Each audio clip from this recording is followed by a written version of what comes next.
С вами Борис Тенцер и программа «Контакт» по понедельникам. Здравствуйте. Хорошая неделя, солнце, кое-где грозы, но, по крайней мере, у нас с вами большая, интересная неделя впереди, потому что у нас с вами начинается неделя с интересных, хороших людей, которые в своей жизни многое успели сделать, а главное, еще они многое успели помочь другим людям. У нас сегодня гости, которые говорят на разных языках, но мы постараемся как-то привести это в общий порядок. Но прежде всего, они умеют и знают один главный язык. Мои гости оба любят Израиль, они оба многое делают для Израиля, но делают по-разному, Нет, я не хочу сказать по разным сторонам баррикады, они делают, в общем-то, на одном и том же фронте, но они работают с разных площадок. Так, наверное, можно сказать. Но чтобы это не было для вас загадкой, я вам представляю моих сегодня гостей. Но прежде всего, это руководитель отдела Алия еврейского агентства. Многие из нас знают название такое «Сахнут», которое размещено в Нью-Йорке. И зовут моего гостя BOAZ HERMAN. BOAZ HERMAN, шалом. Машломха. Shalom, good to be here. Yes. Я буду говорить, как всегда, мы уже начали немножко привыкать к тому, что нам приходится говорить на разных языках, но мы понимаем, поскольку BOAZ сейчас получает перевод Инги, и прекрасный перевод, он все понимает, все, что говорю я, и все, что будете говорить вы, когда будете звонить. Поэтому второй гость у нас это BIALIK, руководитель, я прошу прощения, я знаю, менеджер, один из руководителей еврейской организации RAJE. Но это он еще нам объяснит. Ты объяснишь, да, Михаил, что это за аббревиатура и как это все расшифровывается. Короче, оба наших гостя сегодня будут говорить о своих делах, связанных с Израилем, и вообще о жизни. Но тут есть один маленький секрет. Прежде всего, BOAZ, зачастую его называют BORIS, так же, как меня. It's right? Иногда вас называют Борис, BOAZ? When I speak with Russian people here in America, they make me Boris immediately. It's probably easier for them, but my original name is BOAZ, right? Yes. BOAZ говорит, что его оригинальное имя это BOAZ, но когда он начинает в Америке с кем-то разговаривать, то людям привычнее сразу сказать: понятно, BOAZ, Борис, это где-то рядом. Мне тоже, мы получаемся с ним вместе Борисы. Но в любом случае у нас BOAZ HERMAN. И самое интересное, что BOAZ HERMAN возвращается в Израиль. Через одну неделю заканчивается его каденция в Нью-Йорке, в Америке. И он возвращается в Израиль на свою работу. Поэтому у нас есть сегодня такая интересная возможность поговорить с BOAZ, спросить, что он успел сделать в Америке, для чего он сюда был заслан. Вот так. Такое простое слово. Его же сюда наверняка послали для чего-то. Что он здесь делал, почему он здесь находился, почему он возвращается, и вообще, какие люди представляет Израиль в Соединенных Штатах Америки. Это тоже очень интересно, потому что BOAZ у нас очень разносторонний человек, и главное, что, как выяснилось, он имеет русские корни, правда, по-русски он не разговаривает. BOAZ, я бы хотел прежде всего спросить вас, у вас заканчивается в Америке работа. Сколько лет вы были в Америке? This is my second time in America. Второй раз я уже в Америке. The first time, about 10 years ago, I spent 4 years. 10 лет назад, в первый раз, 4 года я был в Америке. And this time, we just completed 2 years and we returned home. И вот теперь я здесь пробыл 2 года и теперь возвращаюсь домой. Это что, вас возвращают в Израиль, или вы сами хотите в Израиль? Как вообще это выглядит? Или просто больше нельзя находиться? Как президент. Президент может быть только 4 года, или 5-6 в разных странах, а потом возвращается обязательно в обычную должность, как это будет с Бушем. Вы тоже так возвращаетесь? Well, thank you for the comparison. I'm returned to Israel because a huge part of our message as Aliyah Shlichim is that we love Israel. We want to bring people to Israel, so we have to give the first, personal example. that we return home. Понятно. Значит, дело в том, что он говорит, естественно, с небольшим юмором, и говорит о том, что он должен показать пример, прежде всего, ведь он работает с людьми, которые должны возвращаться, или возвращаются в Израиль жить, делают алию. Алия — это восхождение. Израиль, возвращение в Израиль, это всегда называется алия, восхождение. Он возвращается в Израиль, чтобы показать свой пример, и заканчивается его каденция. А ведь он работал с людьми, которые уезжали из Америки в Израиль. БОАЗ, ну вот интересно такое. Может быть, просто некому больше из Америки уезжать в Израиль, и поэтому ваша работа заканчивается, и вам нечего здесь делать? There is still a lot of work to do. There are about 5 million Jews in America. Он считает, что еще очень много работы, поскольку 5 миллионов евреев еще есть в Америке. Today, the second largest Jewish community after Israel.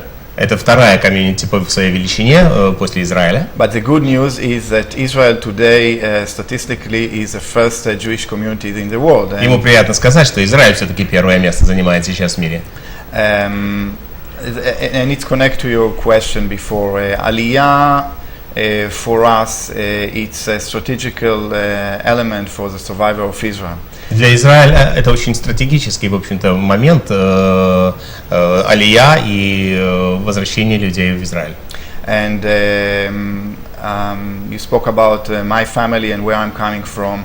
And I'm coming from a family that aliyah, for me, is connected to these issues of surviving, of establishing the state.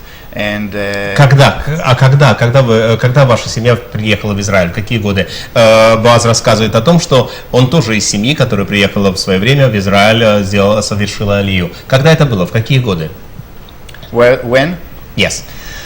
My parents came, my father came from Hungary, from Budapest during the World War II.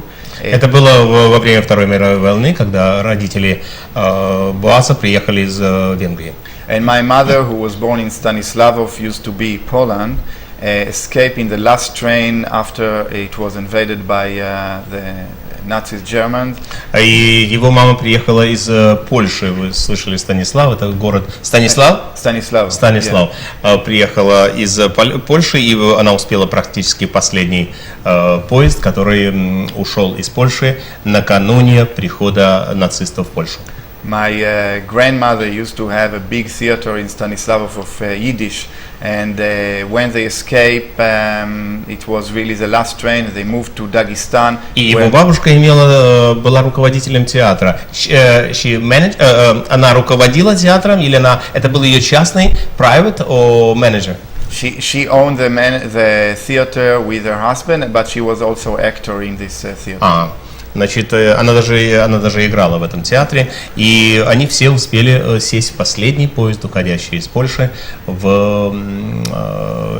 покидая перед нацистами Польшу в эмиграцию, в Израиль. They spent the war in Dagestan and I'm sorry, простите. И они уехали прямо в Израиль. Это было прямо из Польши. Вот в этом поезде они уехали в Палестину. They moved to Israel. If you ask me when they moved to Israel, да. They moved to Israel immediately after the state was established in 48. 47, excuse me. Нет, они прибыли в Израиль сразу практически в 48 году, когда было создано государство Израиль. Но где они были все это время с 30 какого года, когда последний поезд, и до 48-го? Где они находились все это время? Well, they moved to kibbutz in the Negev region. Но это в Израиле, в кибуц, в 48 году, когда Израиль становился. Но они уехали ведь раньше, когда не было государства Израиль. А где они находились все эти годы? Okay. They moved to Dagestan. They spent the time in Dagestan, the war in Dagestan, as the refugees. And in 47, my mother family moved to Israel in a ship when they went later to Kibbutz. И вы поняли, что они уехали вначале в Дагестан и находились там до 47 года, откуда уже уехали в созданное государство Израиль. Хорошо, но я теперь хотел бы спросить Михаэля. Михаэль, ты представляешь еврейскую организацию RAJE. Ну, прежде всего, пожалуйста, расшифруй. RAJE. R-A-J-E. Russian я понял, Russian. Очень легко расшифровывается. Russian American Jewish Experience. Расшифровывается как Russian American Jewish Experience. Ну давай, русско-американский, еврейский опыт, да. Она была создана на базе нашей организации, которая существовала раньше. Ее помнят, Шарей Муна. Это называлось Центр Токарского, Рэби Токарский. Он и сейчас у нас является директором, руководителем. Кроме него есть огромное количество директоров, руководителей, которые занимаются работой с молодыми ребятами. То есть у нас есть фотографии, которые мы с тобой отбирали, ты видел. И огромное количество ребят, которые могут поехать сейчас. Ну, первый вопрос. Скажи, пожалуйста, почему вы переименовались? Это что, у вас больше опыта стало? Дело в том, что Шарей Муна, она была известна, как известный бренд, будем говорить так, да? RAJE, как Russian American Jewish Experience. У нас появились группы, которыми мы занимались, занимаются многие люди ними, набирают, готовят, проводят с ними занятия.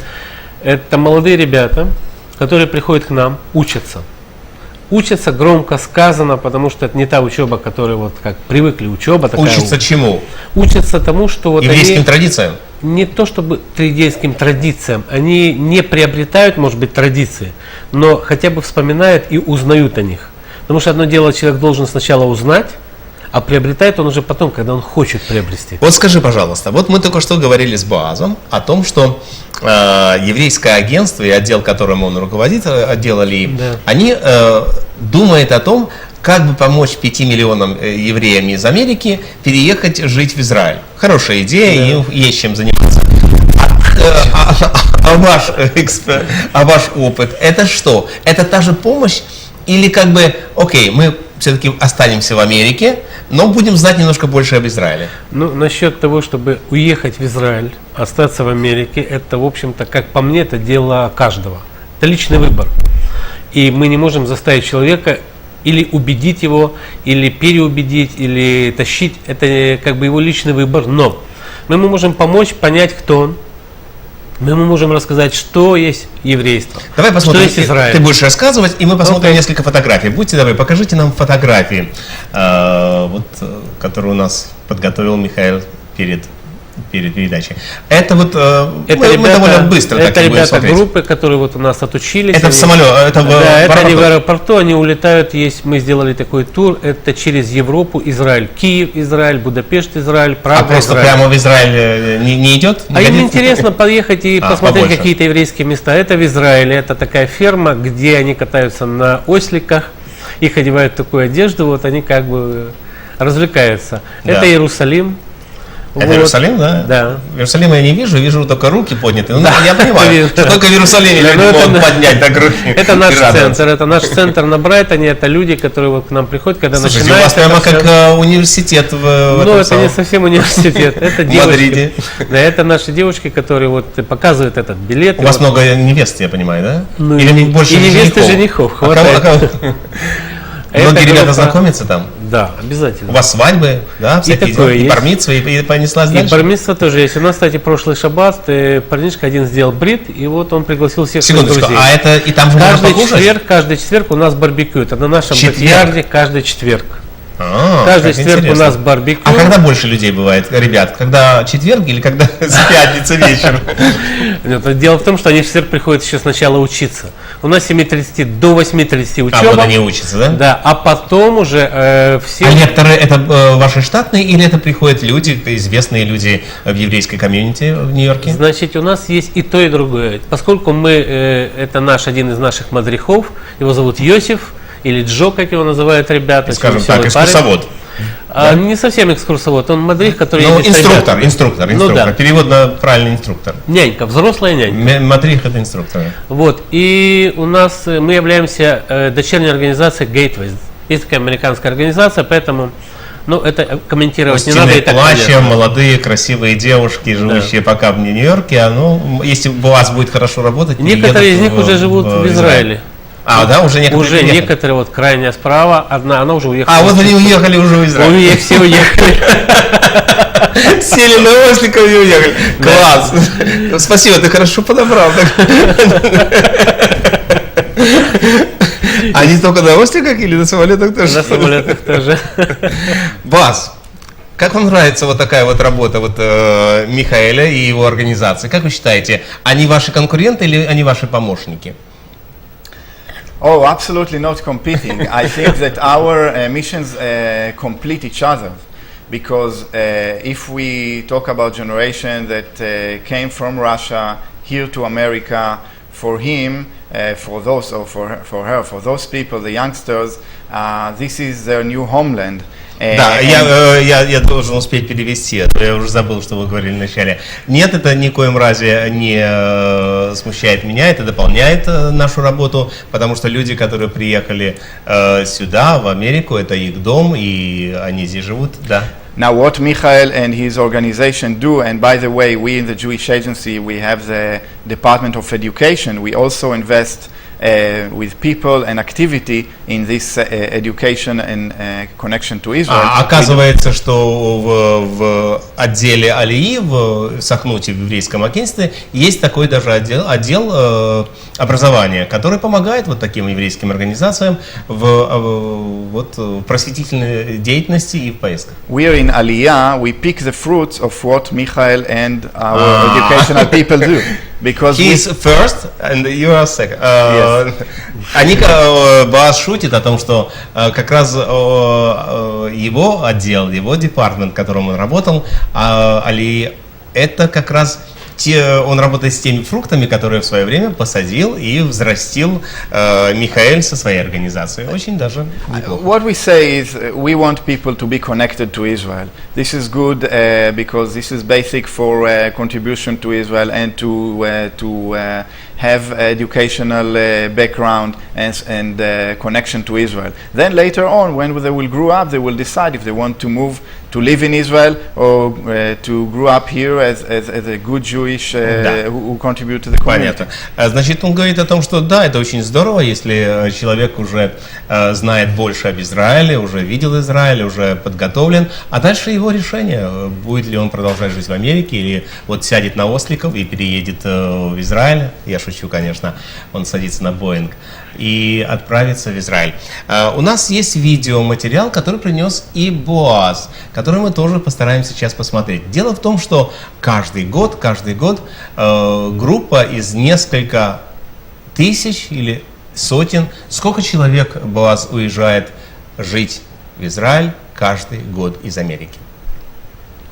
In the last few years, we have more than 3,000 Jews who moved to Israel from the United States. Every year. Every year from United States. Более 3000 человек уезжает из Соединенных Штатов Америки на постоянное жительство в Израиле. Only from Forever. Hopefully forever. Even though we are living in a modern society when, you know, it's not in my parents or grandparents' generation when they took the ship and remained for the rest of their life. Он говорит о том, что это, в общем-то, новое поколение, это поколение свободно, оно как бы, он надеется, что они уехали как бы навсегда, но это совершенно не похоже на то поколение, которое приезжали его родители, которые приезжали и знали, Израиль это и есть наш дом.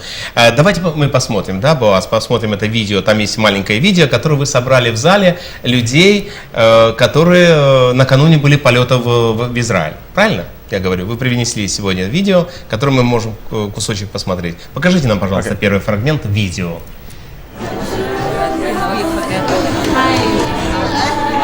Это я понимаю так, что это вот люди, которые буквально через несколько дней сядут в самолет и уедут. Среди них я вижу много и молодых, вот, пожалуйста, с детьми. Это все, БОАЗ, это все люди, которые уедут, да, которые собираются в дорогу.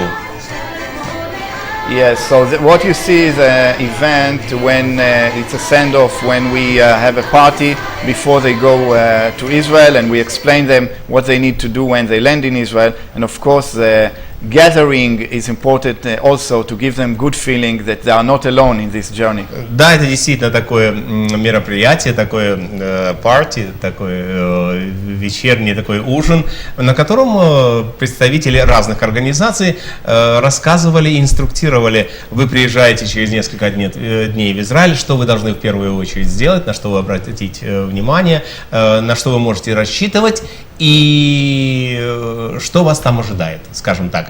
Так, БОАЗ, а есть статистика, сколько людей возвращается, не выдерживает? Можно так сказать? Я не знаю. It's much easier to have statistic of people who going than people to Намного проще return. знать статистику, кто едет. And the reason is that, again, people are traveling a lot. Some of them after the army go to vacation or travel in the world. Some of them go to study and come back to Israel. So if you ask me approximately how many people leave after they make Aliyah from United States, I assume we're talking about around 15% during Значит, the year. я перейду коротко. 15% примерно, приблизительно можно говорить о тех людях, которые возвращаются обратно. Но это не те, которые просто не выдержали или еще. Некоторые из них уехали туда, чтобы там учиться. В Израиле бесплатное образование, высшее образование, и многие, и при том очень хорошая высшая школа, это я добавляю от себя уже. И многие едут просто в Израиль, чтобы получить это образование. Я в самолете, например, однажды в такой поездке, я разговаривал с женщиной, которой исполнилось 65 лет. Она говорила, что она мечтала всю жизнь заняться архитектурой, но вот никак не получалось, она занималась всеми другими делами, а в Америке ей так и не удалось. И кроме того, это и дорого, и не было времени. И вот сейчас, после 65 лет, она решила уехать в Израиль, жить в Израиле и посвятить себя архитектуре. Так что, видите, по-разному люди едут в Израиль. БОАЗ, вот люди, которые приезжают в Израиль, они получают какую-то хорошую помощь, как это все выглядит. Это уже не касается вашего отдела. Вы только, главное, должны усадить их в самолет, а дальше уже встречают другие люди. Как это выглядит? Или еврейское агентство продолжает с этими людьми возиться? First of all, Boris, thank you for this question. It's very important because we don't want to be only bureaucrats who help. Мы не настолько бюрократичны, чтобы who help with paperwork. And as you see in the video, we give much more support, frame of support to our Olim, starting from here, when we help them finding job in Israel, an apartment, initial absorption. Дело в том, что они, как я уже повторяю, они не настолько бюрократичны, чтобы только заполнить анкеты, которые необходимы для выезда, и документы, естественно, паспорта, визы, это все делается, помогается. Но они продолжают как бы помогать этим людям, которые приехали в Израиль, найти им работу, помочь какие-то финансирования, помочь какие-то бизнесы и так далее, и так далее. То есть еврейское агентство не бросает этих людей сразу же, как только усадит их в самолет. After we help them here with fairs and information, we bring organizations from Israel here to help them finding job, finding higher education, etc. We continue in Israel in few ways. И они, кроме того, имеют массу информации, массу разных проспектов от разных организаций в Израиле, которые они систематизируют, которые стараются донести до будущих иммигрантов. Это не звучит, еще раз говорю, это люди, совершающие алию. Понятно. Я бы хотел спросить, Михаэль, ты видел о том, что там были дети и были взрослые? Да. Были разные поколения. Я знаю, что ты, в общем-то, специалист по родителям, по старшему поколению, я правильно называю?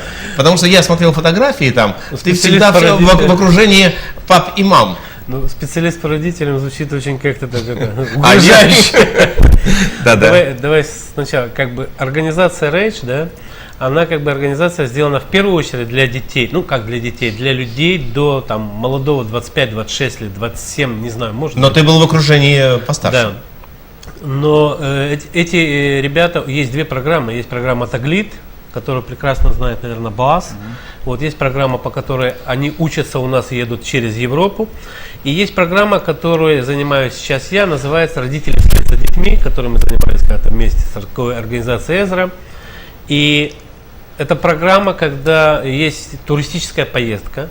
То, что у нас будет вот буквально скоро, 26 октября, и группу я сейчас собираю, это туристическая поездка среди тех родителей, чьи дети уже съездили. Они слыхали от своих друзей и знакомых. То есть дети стали как бы вашими невольными помощниками, да? Дети стали абсолютно помощниками, потому что у нас нет особой рекламы нигде никакой. И, как правило, группа набирается тем, что мы делаем рассылку имейлов среди тех ребят, которые уже ездили. И они начинают уговаривать своих родителей. Папы и мам, пожалуйста. Папы и мамы сами интересуются. Но когда им дети говорят, да, обязательно, вы должны поехать, это... Они говорят, ну почему? То есть, как правило, многие папы и мамы уже объездили весь мир. Они были там, они но были не там. доехали до Израиля. У многих почему-то не получилось доехать до Израиля. Они думают насчет этого. Некоторые волнуются насчет безопасности, некоторые еще что-то. И когда мы им рассказываем, какой тур, потому что это 10 дней, я тебе рассказывал, ты знаешь, да, это 10 дней весь Израиль. Это максимально сделано так, чтобы люди увидели максимально больше, при этом не так, чтобы это было, чтобы они просто уже падали. Потому что если они упадут от усталости... Чтобы они сели. Мне действительно, я должен сказать, что мы когда утром в студию с Михаилом, он рассказывал конкретные какие-то места тура, которые совершает его группа. Я, в общем-то, израильтянин, я прекрасно знаю Израиль, и было времена даже устраивал различные экскурсии. Мне это очень интересно.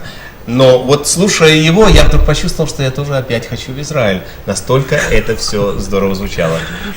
Ты хотел в Израиль только по одной причине. Человек, который был в Израиле, он хочет опять туда. Да, вот мы с тобой говорили, что вот когда человек бывает в Лондоне, в Париже, если он уже побывал там в каком-то месте, ему уже как бы второй раз как бы не очень туда и тянет. А вот человек, который побывал в Израиле и был в каких-то конкретных местах, в Иерусалиме или там в Хайфе или еще где-то, его опять тянет туда же опять зайти. Это потрясающе.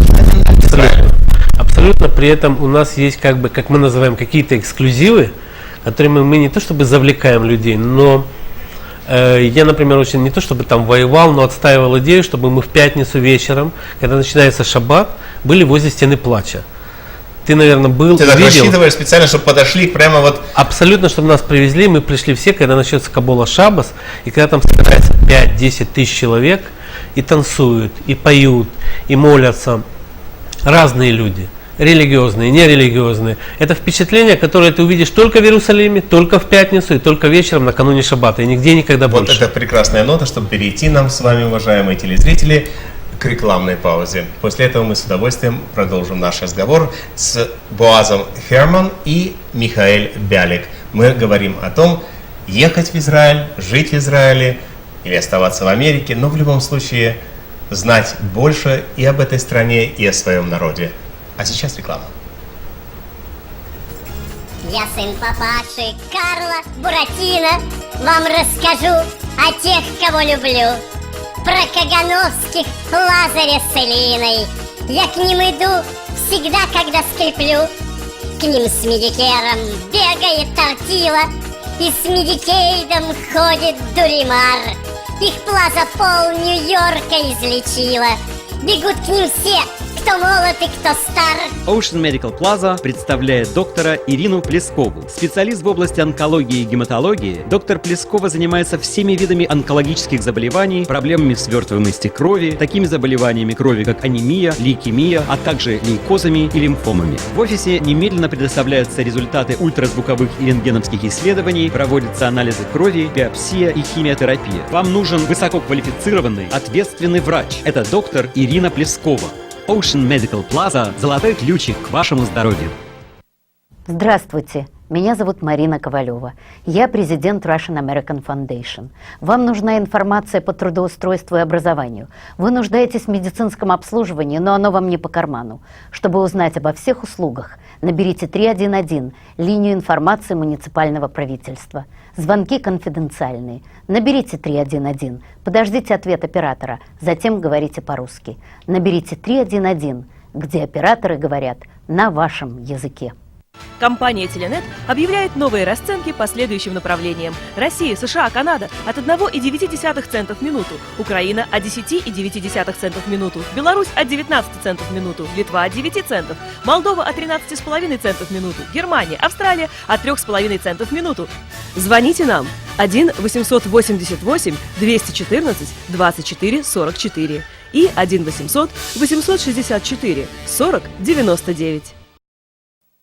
Ноги требуют особого отношения. Если вас замучили косточки, мешают жить мозоли, беспокоит грибок и вросшие ногти, обратитесь в офис специалиста высшей категории Эмилии Строговой. Доктор Строгова уже более 20 лет специализируется на проблемах диабетической ступни, лечении пяточных шпор и общей хирургии стопы. Серьезные проблемы требуют внимания серьезного специалиста. 718 436 43 06. У нас всего 2 ноги на целую жизнь. Приходите к нам в офис. Мы о них позаботимся.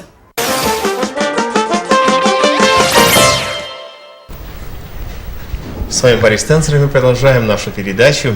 Очень интересная передача, хорошо для понедельника, для начала нового этапа нашей жизни. Мы говорим с Боазом HERMAN, руководителем отдела Алия, еврейского агентства Jewish Agency, Сахнут мы еще его знаем, работающего в Нью-Йорке и покидающего через 1 неделю, уезжающего, возвращающегося в Израиль. Теперь он будет работать в этом агентстве, работать, в Израиле. 6 лет, 4,2 провел Боаз, который иногда русские для простоты называют еще Борис, провел в Нью-Йорке. И мы говорим с ним о том, чем занимается он и занимается агентство здесь, в Америке, для Израиля. И одновременно у нас в студии BIALIK. BIALIK представляет еврейскую организацию RAJE. И тоже, в общем-то, в какой-то степени все это вместе взятое для образования, для знания Израиля.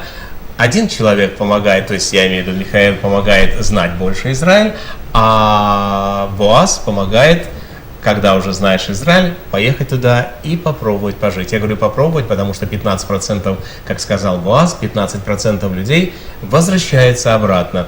Некоторым тяжело там, некоторым не годится, может быть, климат, некоторые еще каким-то причинам, а некоторые просто отучились и возвращаются обратно. И мы продолжаем этот разговор, который, мне кажется, интересен.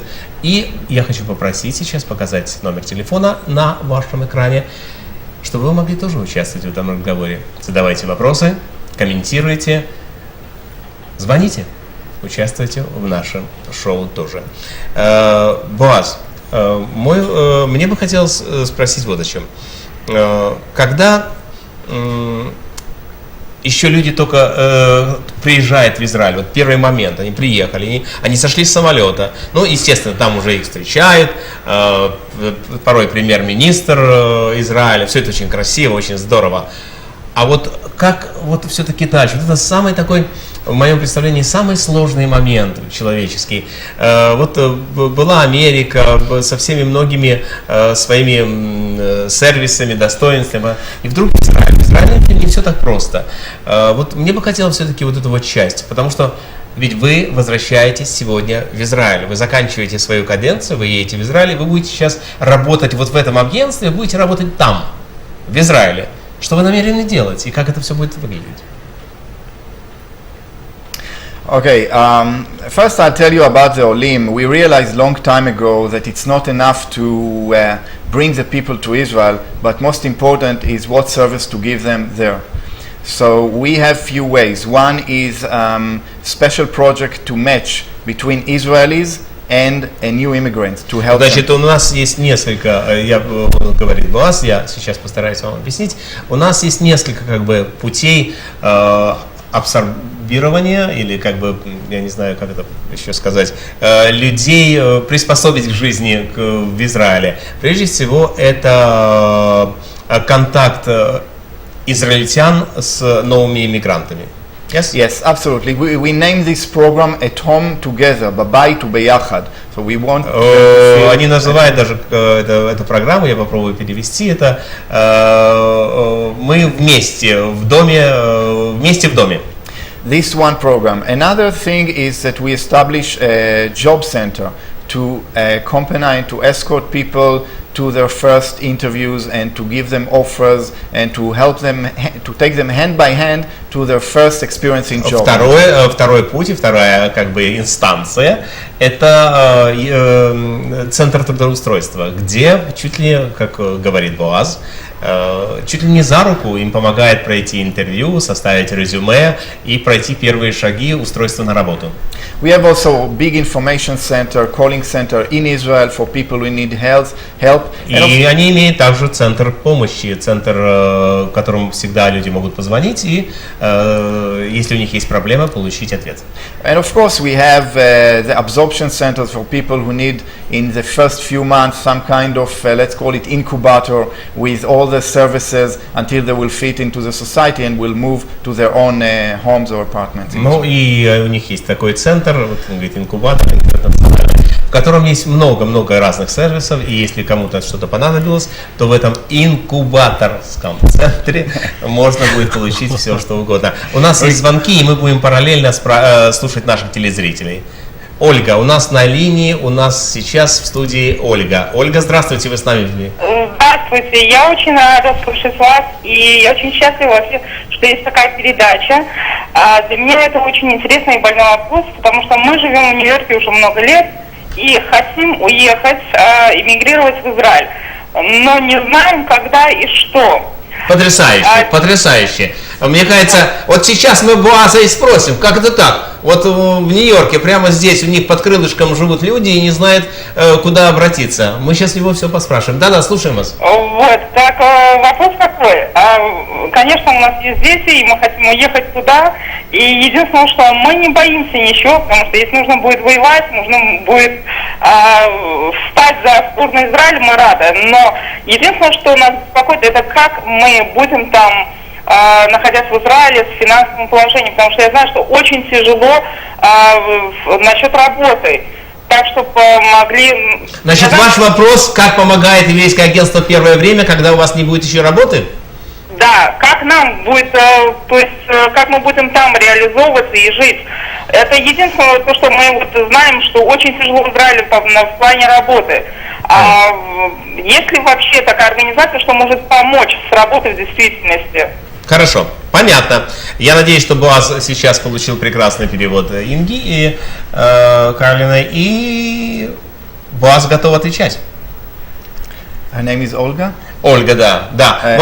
First of all, yes. Первое. Yeah. БОАЗ, I'm shocked. Why? Как это так? В Нью-Йорке живет наш человек, который мечтает об Израиле, и он не знает, куда обратиться. Он не может найти информацию. Okay, so I'm happy you have good connection in the Russian community, and she called the right place, and now we will help her. Я надеюсь, что я получу сейчас номер телефона, куда она может позвонить и так далее. А теперь, пожалуйста, ответьте на вопрос, который она спросила. Работа. The best thing to start the process in New York, and she's lucky because in New York we have the biggest Aliyah delegation in North America, and you have professional people that can help her.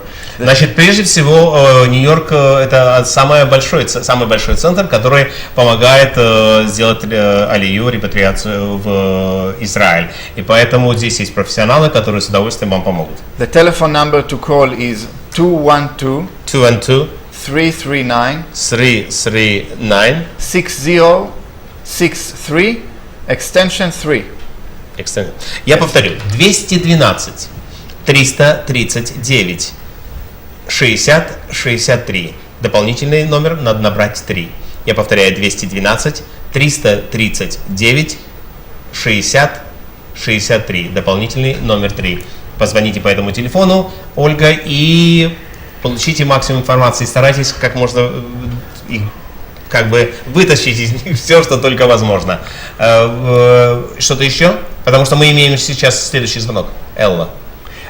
Yes, first of all, this is a good example of a lady or family who've been in Israel in programs and decided to move to Israel. Это прекрасный пример, который очень, кстати, он в самом начале сказал, что это его радует. И это прекрасный пример того, что вот, пожалуйста, семья и молодой приятный голос, как он говорит, леди, хотят уехать в Израиль. We will check with Olga and her family her situation, and we will advise them what to do step by step. Of course, we will do. Они помогут вам, Ольга, пожалуйста, позвоните шаг за шагом, попробуют вас провести к тому, чтобы вы получили всю информацию и ваше решение было разумным и оправданным. And we will work with her, and that's most important. We will work with the family to plan an absorption plan when they land in Israel, what to do, where to Но work. самое главное для нее была работа, потому что она даже готова купить автомат в Нью-Йорке, и чтобы поехать туда, если надо будет защищать Израиль, но она волнуется, а как будет дело с работой, потому что работы, говорят, в Израиле очень непросто. Okay, I didn't hear the translation, but I know what rabota is, so I will tell you that we absolutely emphasize this element of work and employment in Israel, and what we do is we check what kind of occupation she has, Хорошо. and we Значит, help her они посмотрят. Ну, to прежде find. всего, вы понимаете, что это была шутка по поводу автомата. Просто Ольга так воодушевленно говорила о том, что она готова защищать Израиль, что я представил себе этих молодых и юных защитников, и эту семью прекрасную. Но в любом случае ей помогут, и Ольга, звоните, я повторяю телефон 212 339 6063, дополнительный 3, 212 339 6063, дополнительный 3. И у нас Элла. Здравствуйте, Элла, вы с нами в студии.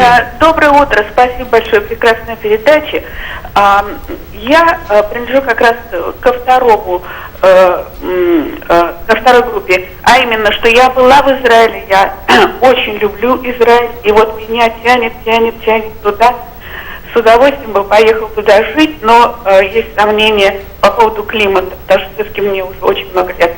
А вы уже в Лос-Анджелесе. Мне кажется, Лос-Анджелес это что-то похожее на Израиль. Нет, я в Северной Калифорнии. Это вот, северная. У нас тут слишком холодно для меня. Но вот о чем речь, что я очень хочу учиться, я хочу поехать в Израиль, и у меня даже есть в виду Дэвид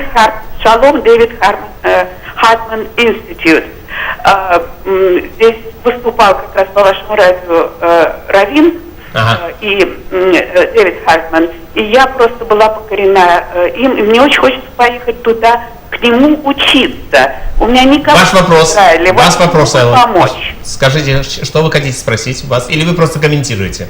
Алло? Да, вы хотите что-то спросить? Вот я хочу спросить, можно мне помочь связаться с этим институтом или с каким-то другим, чтобы я могла поехать туда на месяц, скажем, где я могла бы учиться джудаика.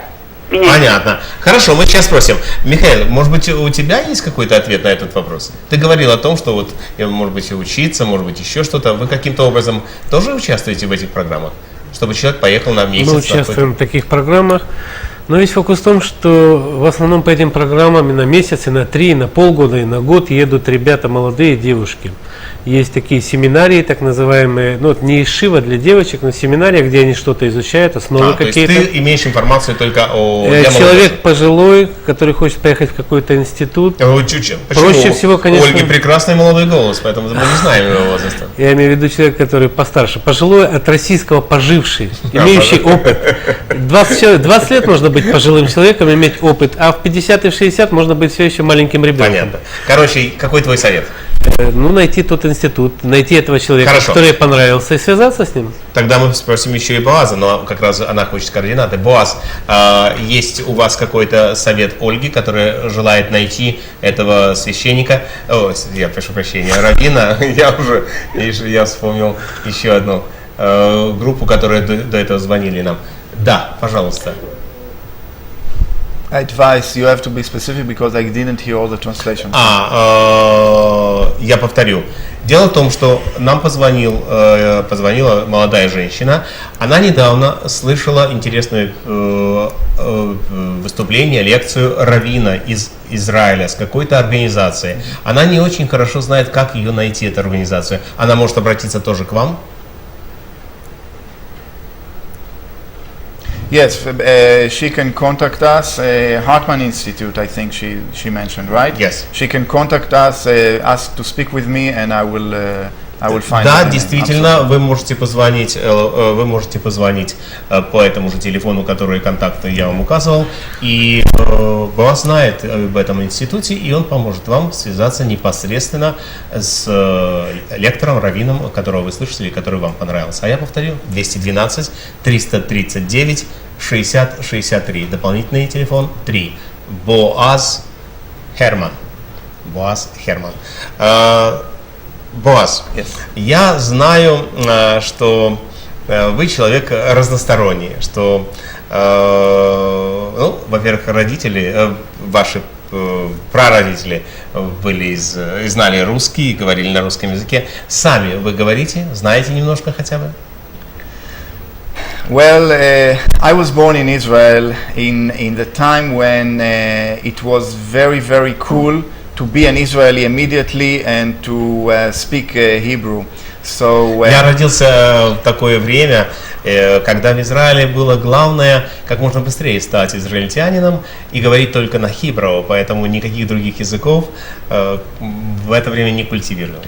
In addition, my mother was born in Russia, but my father spoke only Hungarian. So together they could not Мама communicate. действительно говорила Боаза на русском языке, но отец говорил на венгерском, поэтому у них не было общего языка. So I heard Russian or Polish, or Yiddish only in my mother family when they tried to keep secrets from us.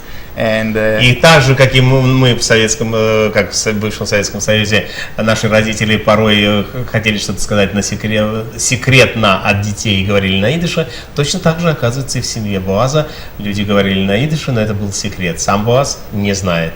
But I can tell you that I heard a lot of Russian songs in my family. It was a part of our traditional culture of family when we had family reunion. Но Боаз знает много русских песен, и потому что традиция семьи была связана с русскими песнями, русской музыкой. И вот зная и чувствуя, что он скажет вот эту вот фразу, я в кустах. Дело в том, что мы раньше разговаривали с Боазом, он рассказывал много о своей жизни, и он рассказал мне о том, что он в студенческие годы много пел, много играл. Я попросил, чтобы у нас в студии была гитара под рукой, и пока мы сейчас с Михаилом пару вопросов решим, Боаз настроит и возьмет гитару в руки. Передай, пожалуйста, Боазу, он пока сядет, гитару возьмет, а мы пока, Михаил, спросим тебя. Скажи, пожалуйста, вот родители, дети, скажи, пожалуйста, родители, которые поехали в Израиль, да, побывали в Израиле, они каким-то образом меняют свои отношения. Я скажу о чем. У меня есть семья знакомая, у них проблема, большая проблема. Дети, пройдя вот через еврейскую организацию, центр такого типа, как ваша, они начали намного серьезнее относиться к еврейским традициям и, в общем-то, соблюдать кошерность и так далее. И у них начались проблемы с родителями, потому что в доме родителей кошерность не поддерживается. В доме родителей многие традиции эти воспринимались, в общем-то, как немножко странность молодых детей. И даже внуки не имеют возможности прийти к бабушке и съесть пирожок какой-нибудь там, который очень вкусный. И они, из-за этого есть у них трение. Скажи, пожалуйста, после поездки в Израиль, после того, что они вот в субботу проведут, да, ты говорил, в субботу, там тысячи людей у стены плача, возвратившись из Израиля, ты знаешь такие семьи, где бы родители начинали как-то по-другому смотреть на ситуацию, а может быть даже меняли себя? Смотри, вопрос родители и дети, он не на 2 минуты, у нас не хватит даже времени сейчас до конца передачи. Ну, я тебе обещаю, что мы даже в него влезать не будем, потому что вопрос кошерные дети и некошерные родители, это вопрос даже не кошерности и не религиозности, а вопрос совсем другого плана. Поэтому мы туда ходить не будем. Это надолго. Это надолго. Но это интересно намного. вообще это очень нашим интересно. зрителям будет, да? Я думаю, да. Если что... мы с тобой договоримся, что где-нибудь через месячишко другой мы опять с тобой посидим на эту тему, поговорим. Попробуем. Русскоговорящие евреи Америки и взаимоотношения детей и родителей. Это дети, да. А вот то, что точно, то, что родители, съездив в Израиль, они для себя открывают Израиль с другой стороны. Потому что для них Израиль это сводки, это то, что они смотрят по телевизору. Сводки, это как сводки? Это вот называется, когда-то мне один человек рассказывал, когда человек, значит, жил в Израиле во время Первой Персидской войны, называется, кто смотрел телевизор, война была. Кто телевизор не смотрел, войны не было. Точно так же и сейчас. Но во всяком случае они возвращаются, влюбившись в это государство, не государство, влюбившись в эту землю, почувствовав как бы какую-то специфику и поняв, что эта земля, наверное, и его земля тоже. То есть они едут туда не просто тур, как едут там, я не знаю, на Бермуды или еще куда-то. Они еще не очень знают, но они едут как бы к своей земле, к своим корням. Они возвращаются туда, и потом они возвращаются сюда другие немного. Вот как ты чувствуешь? Я тебе скажу. Вот ты чувствуешь прямо, вот 10 дней, да? Да. Вот есть господин Н, который сел в самолет, и господин Н, он же, который вышел из самолета через 10 дней. Он меняется? Я тебе отвечу по-другому. Я вот звонил некоторым из них, да? Неделя прошла, полторы. Спрашиваю, как? Почти все. Они мне отвечают, я еще не прилетел, я еще там. Хотя уже неделя, две они уже работают, все дела. Хорошо, мы тоже можем быть там, потому что у нас есть сегодня израильтянин, гость, который типичный, мы можем поехать сначала посмотреть, что там делается, попробовать влюбиться в эту землю, а потом, наверное, делать свой выбор. Ну вот смотри, вот Боаз, у него гитара в руках, прекрасно. Боаз, что мы слушаем? Boris, you did a good research, so now I have to show. Maybe just to prove that I have some Russian roots. Окей. У него много возможностей. Но что-нибудь на русском, вот несколько, вот что-нибудь из русского репертуара. Ну, хотя бы чуть-чуть. У нас времени осталось буквально 5 минут. Калинка, калинка, калинка моя, калинка, калинка, калинка моя. Okay, let's just for возьмем его в русскую компанию. I guess we can do something. Да, а теперь на иврите. Калинка прошло, да. I would sing something, you know, that it's, I believe, very basic, important for us in order to have a better country, even though we have wonderful country, we have wonderful state in Israel. Я хочу сейчас спеть что-то такое, которое очень важно для нас, для всех, для нас. Это из прошлого нашей страны. It's like a prayer, so you can pray with me. Это похоже на молитву, и вы можете молиться вместе с ним. Осе шалом бимромам, hu yaseh shalom aleinu.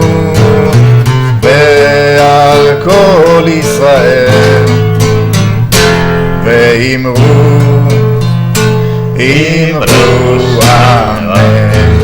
יעשה שלום שלום עלינו ועל כל ישראל יעשה שלום שלום עלינו ועל כל ישראל. Thank you. Годится. Будем его брать? Дорогу? Оставим. Хорошо. Боаз, большое спасибо, это здорово. Вы прошли хороший экзамен в еврейском агентстве, я понял, настоящие люди, с которыми можно работать. Потому что иногда, наверное, в еврейском агентстве надо уметь с людьми и поговорить, как вы сказали, быть бюрократом, но иногда, может быть, взять гитару и спеть, и люди расслабятся и поймут, слушай, в Израиле живут нормальные люди. Как вы думаете? Well, we try to combine business with pleasure, hobbies with tradition, and that's what makes us special, the Jews, I believe. I said in the beginning that I came or I choose to be an Aliyah Shaliach not only because it's a job, but it's a mission, it's a life mission. Боаз говорит о том, что действительно они совмещают, как бы все люди, которые там работают, они совмещают разные стороны своей жизни и своего характера. И то, что вот сейчас, например, как бы поднять людей на Алию, поднять их для репатриации в Израиль, это не просто только вот цель.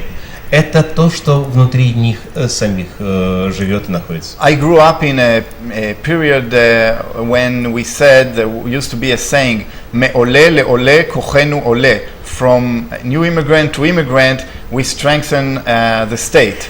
So он рос в таком поколении, да, в таком поколении, которое имело лозунг от иммигранта к иммигранту, от оле до оле, мы поднимаем свою страну.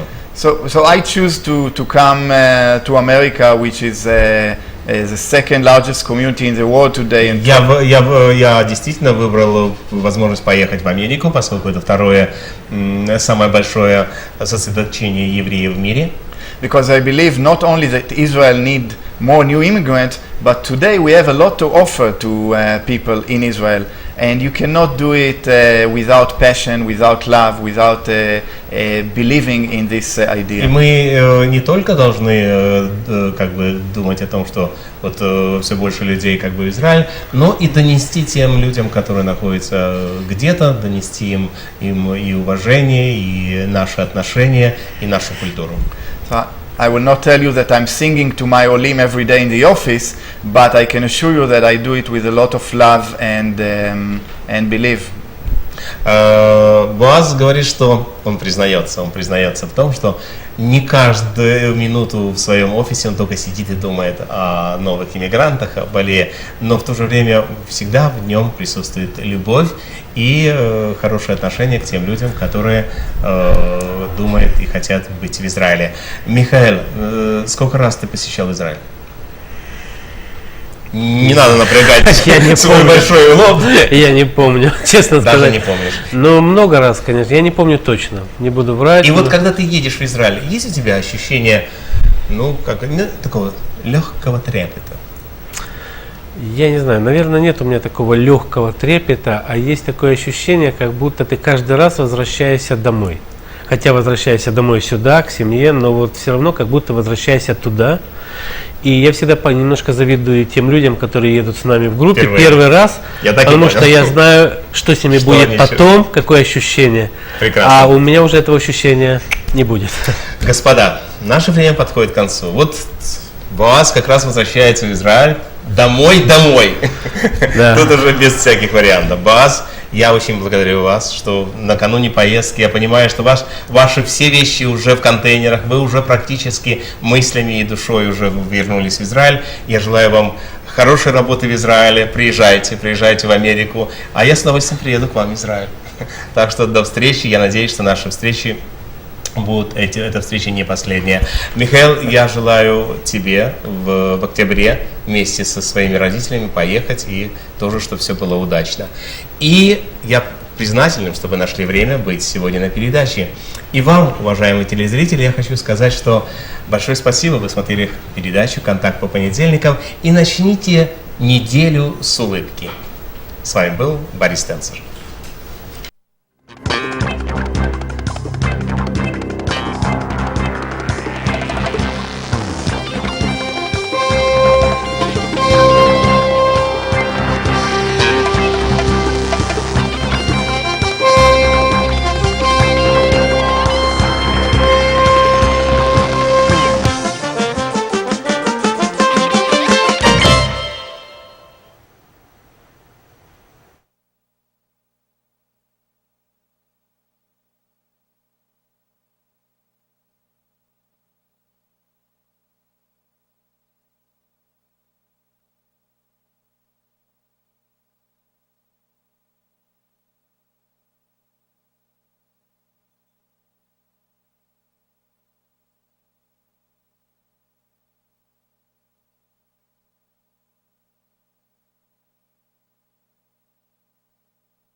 RAJE.